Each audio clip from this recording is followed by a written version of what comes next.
കേന്ദ്ര സർക്കാരിന് കീഴിലെ ജീവനക്കാരെ കുറച്ചുകൊണ്ടുവരുന്നതിന്റെ ഭാഗമായി തസ്തികകൾ വെട്ടിക്കുറയ്ക്കുകയാണെന്ന് confederation of central government employees and workers. സംഘടനയുടെ ജില്ലാ സമ്മേളനം കെ ബാബു എം.എൽ.എ ഉദ്ഘാടനം ചെയ്തു. ലോകത്തിന് തന്നെ മാതൃകയായ പൊതുമേഖലാ സംവിധാനത്തെ തകർക്കുന്ന ഉദാരവൽക്കരണ നയമാണ് കേന്ദ്ര സർക്കാർ സ്വീകരിക്കുന്നതെന്ന് എം.എൽ.എ പറഞ്ഞു. പെൻഷൻ അവകാശമല്ലെന്ന നിലപാടാണ് കേന്ദ്ര സർക്കാരിനുള്ളത്. വേതനത്തിന്റെയും പെൻഷന്റെയും സുരക്ഷിതത്വം ഇല്ലാതാക്കിയത് കുത്തകകൾക്കു വേണ്ടിയാണ്. രാജ്യത്തിന്റെ സമ്പത്തും സൗകര്യവും കുത്തകകൾക്ക് കേന്ദ്ര സർക്കാർ അടിയറ വയ്ക്കുകയാണെന്നും എം.എൽ.എ പറഞ്ഞു. ദീർഘകാലത്തെ പ്രവർത്തന പാരമ്പര്യമുള്ള ഒരു സംഘടനയാണ് നമ്മുടെ സംഘടന.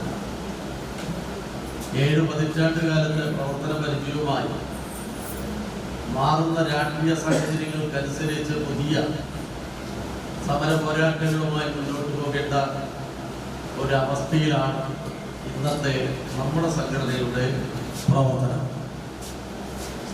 ഇവിടെ ഞാൻ അന്വേഷിച്ചപ്പോൾ എനിക്ക് മനസ്സിലാവാൻ കഴിഞ്ഞത് ഇന്ത്യയിലെ കേന്ദ്ര ഗവൺമെന്റിന്റെ 110ഓളം വരുന്ന സംഘടനകളിൽ നിന്നും അതിൻ്റെ അഖിലേന്ത്യാ തലത്തിലുള്ള ഒരു കോൺഫെഡറേഷൻ എന്ന നിലയിൽ പ്രവർത്തിക്കുമ്പോൾ പാലക്കാട് ജില്ലയിലാവട്ടെ കേരളത്തിലാവട്ടെ അത്തരം മേഖലകളിൽ നിന്നുള്ള ജീവനക്കാരെ ഉൾപ്പെടുത്തിക്കൊണ്ട് മുന്നോട്ട് പോകാൻ നമുക്ക് ഇപ്പോഴും കഴിയുന്നില്ല എന്നുള്ളതാണ് നമ്മുടെ സംഘടനാപരമായിട്ടുള്ള ഏറ്റവും വലിയ ദുർബലത ചൂണ്ടിക്കാട്ടുന്നത്.